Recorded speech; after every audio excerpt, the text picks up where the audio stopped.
Welcome to Salsidoparanormal. I'm your host, James Salsido, and tonight I'm continuing my review of The Book of the Damned by Charles Fort.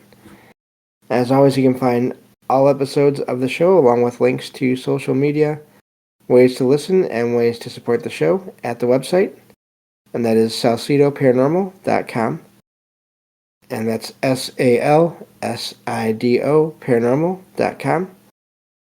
And you can support the show in several different ways. A couple of those are through Patreon, where you can get extra content there for as little as $1 a month, and or the merchandise store, where you can get all kinds of shirts and other items with designs made by friends of the show. Also, please check out the links to friends of the show in every episode description. That would be Jen, the Arcane Observer, and her own channel, and she is also the co-host of this show on the weekends. And then Michael Strange of Trouble Minds Radio, and the Trouble Minds Radio Network, KUAP, Digital Broadcasting, where you can hear all kinds of amazing shows, as well as my own 24/7 online. So, a couple of things to keep in mind for this episode. These episodes, as always, what I'm about to read, these are the words and thoughts and ideas of Charles Fort, and they may not necessarily match your own or my own. Also, there are probably going to be things in there that he talks about as seeming like they're anomalous that have been since figured out by science over the last about 100 years or so, because that's how long these books have been out. And last, of course, is that I will make mistakes in the reading of this book, because words are hard to pronounce, words and names and places, and especially when they're in other languages that I do not know. So it's been a little while since we've done one of these shows, and I'm glad to get back to it. So let me get back to the file here and see if I can remember where I was at. We may end up doing a little bit of review, but I don't think that's a terrible thing. So, okay, here we go. It says, I'm afraid that the course we're taking will turn out like every other development. We begin humbly, admitting that we're of the damned. But our eyebrows, and he stops there, just a faint flicker in them, or in one of them, every time we hear of the triumphal discovery of Neptune, this monumental achievement of theoretical astronomy, as the textbooks call it. The whole trouble is that we've looked it up. The textbooks omit this, that instead of the orbit of Neptune agreeing with the calculations of Adams and Leverrier, I'm not sure, it was so different that Leverrier, Leverrier, said that it was not the planet of his calculations.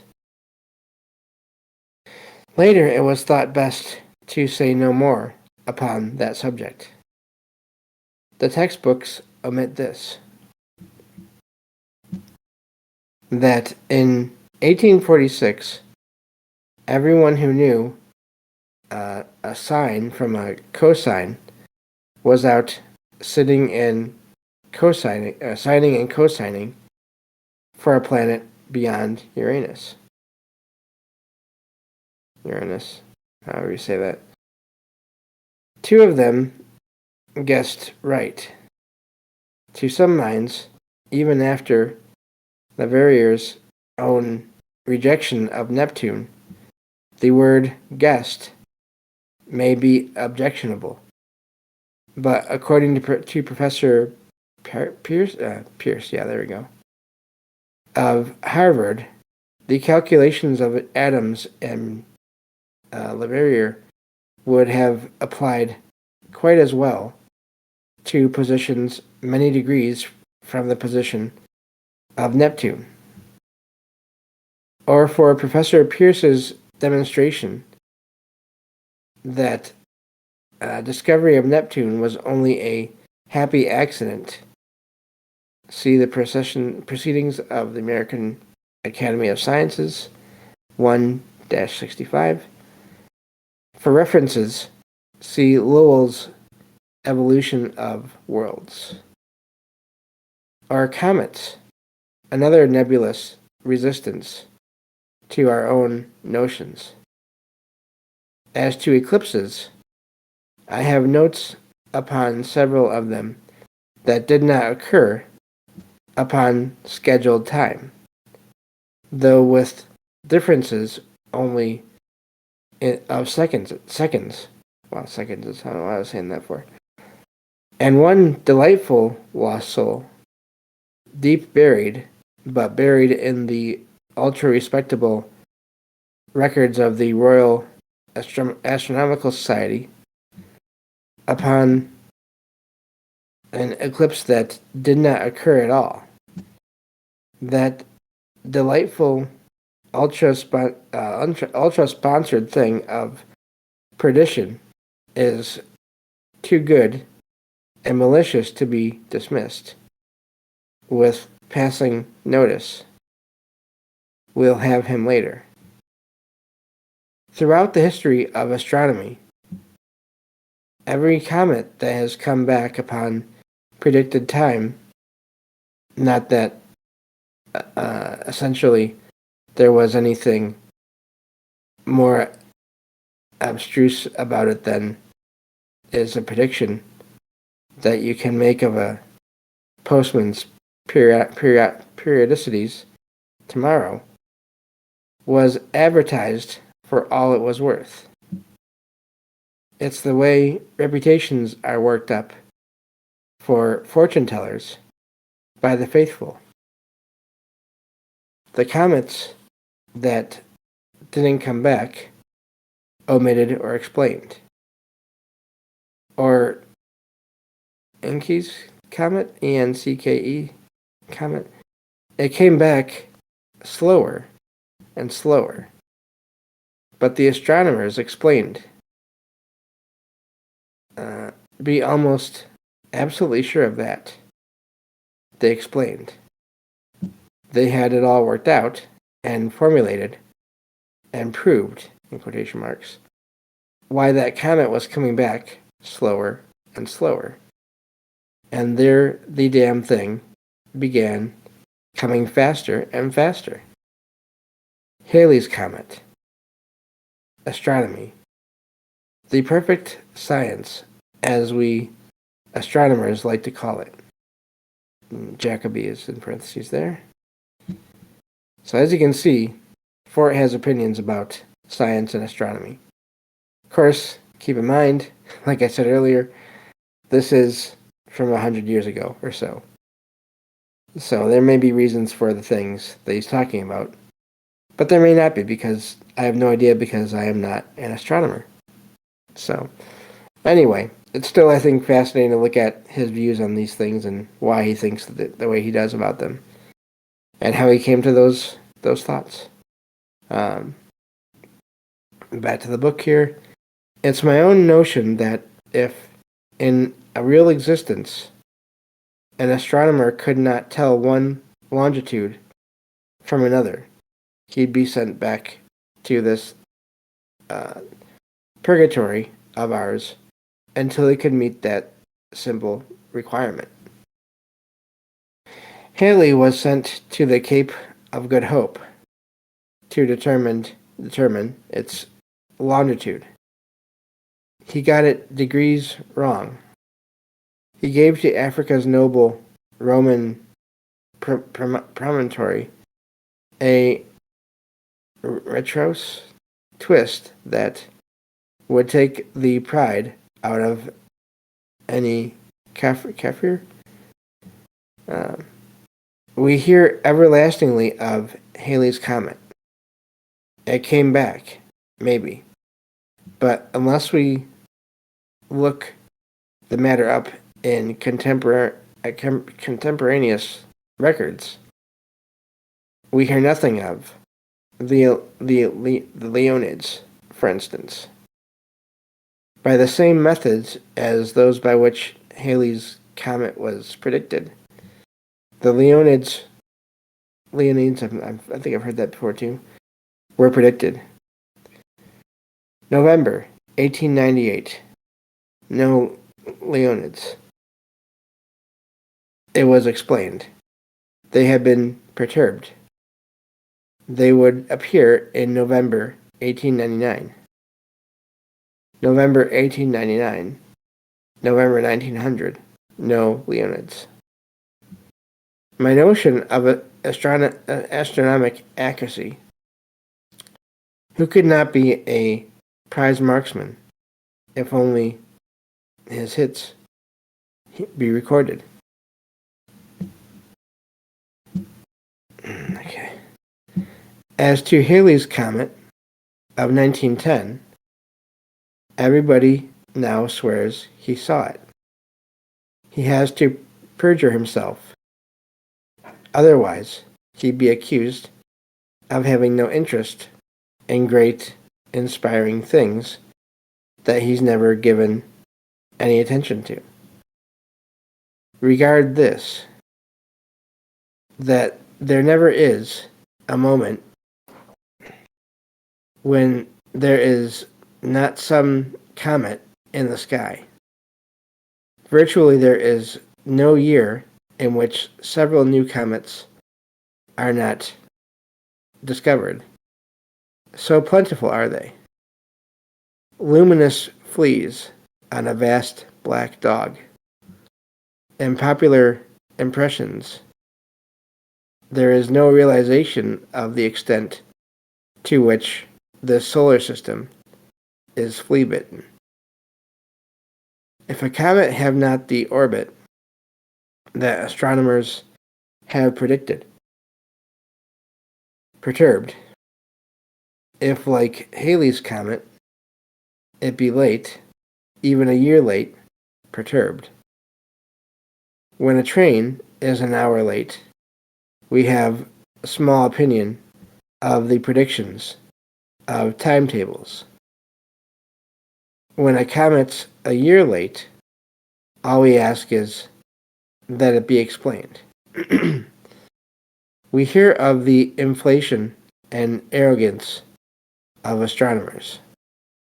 My own acceptance is not that they are imposing upon us, that they are requiting us. For many of us, priests no longer function to give us seeming rapport with perfection, infallibility, the positive absolute. Astronomers have stepped forward to fill a vacancy with quasi-phantomosity, but in our acceptance with a higher approximation to substantiality than had the attenuations that preceded them. I should say myself that all that we call progress is not so much response to urge as it is response to a hiatus, or if you want something to grow somewhere, dig out everything else in its area.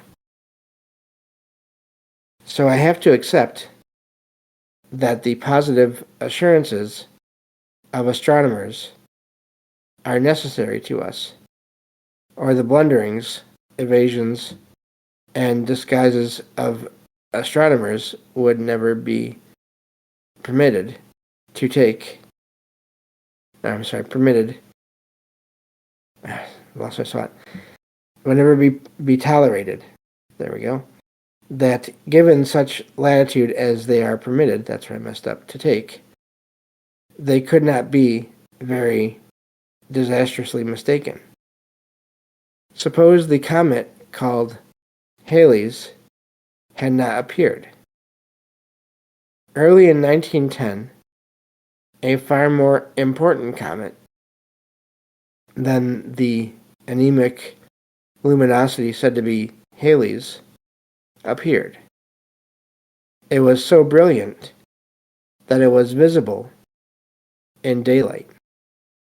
The astronomers would have been saved anyway. If this comet did not have the predicted orbit perturbation. If you're going to Coney Island and predict there will be a special kind of a pebble on the beach, I don't see how you can disgrace yourself if some other pebble will do just as well. Because the feeble thing said to have been seen in 1910 was no more in accord with the sensational descriptions given out by astronomers in advance than is a pale pebble with a brick red boulder. I predict that next Wednesday, a large Chinaman in evening clothes will cross Broadway at 42nd Street at 9 p.m. He doesn't, but a tubercular Jap in, I don't know if they mean, hope that's not like a slur, because that's not what I want, in a sailor's uniform does cross Broadway at 35th Street, Friday at noon. Well, if he's a perturbed Chinaman and clothes are clothes. Oh, I'm sorry, he is a perturbed, yeah, anyway. Not going to repeat that one. So basically he's talking about substitution and things being close enough as well. So, looking at the time here, we're good. This says, I remember the terrifying predictions made by the honest and credulous astronomers, who must have been themselves hypnotized, or they could not have hypnotized the rest of us. In 1909, wills were made. Human life might be swept from this planet. In quasi-existence, which is essentially Hibernian, that would be no reason why wills should not be made. The less excitable of us did expect at least some pretty good fireworks. I have to admit that it is said that in New York, a light was seen in the sky. It was about as terrifying as the scratch of a match on the seat of some breeches half a mile away. It was not on time. Though I have heard that a faint nebulosity, which I did not see myself, though I looked when I was told to look, was seen in the sky. It appeared several days after the time predicted. A hypnotized host of imbeciles of us, told to look up at the sky. We did. Like a lot of pointers, hypnotized by a partridge. The effect. Almost everybody now swears that he saw Halley's Comet, and that it was a glorious spectacle. An interesting circumstance here is that seemingly we are trying to discredit astronomers because astronomers oppose us. That's not my impression. We shall be in the Brahmin caste of the hell of the Baptists. This is 4 words. Almost all our data in some regiments of this procession are observations by astronomers. Few of them mere amateur astronomers. It is the system that opposes us. It is the system that is suppressing astronomers. I think we pity them in their captivity. Ours is not malice in a positive sense. It's chivalry, somewhat. Unhappy astronomers looking out from high towers in which they are imprisoned. We appear on the horizon. But as I have said, our data do not relate to a special other world. I mean very much what a savage upon an ocean island might vaguely think of in his speculations. Not upon some other land, but complexes of continents and their phenomena. Cities, factories and cities, means of communication. Now all the other savages would know of a few vessels sailing in their regular routes, passing this island in regularized periodicities. The tendency in these minds would be expression of the universal tendency toward positivism or completeness, or a conviction that these few regularized vessels constituted all. Now I think of a special savage who suspects otherwise because he's very backward and unimaginative and insensible to the beautiful ideals of the others, not piously occupied like the others, and bowing before impressive-looking sticks of wood, dishonestly taking time for his speculations, while the others are patriotically witch-finding. So the other higher and nobler savages know about the fewer regularized vessels, know when to expect them, have their periodicities all worked out, just about when vessels will pass or eclipse each other, explaining that all vagaries were due to atmospheric conditions. They'd come out strong in explaining. You can't read a book upon savages without noting what resolute explainers they are. And that's where we will stop for now, because we are on a paragraph. Again, I do like that he points out he's not saying these things to be sort of just mean to astronomers. He has reasons for how he feels and everything. So we'll continue this next time. Thank you all for listening, and I will talk to you all next time on Salsidoparanormal. Take care.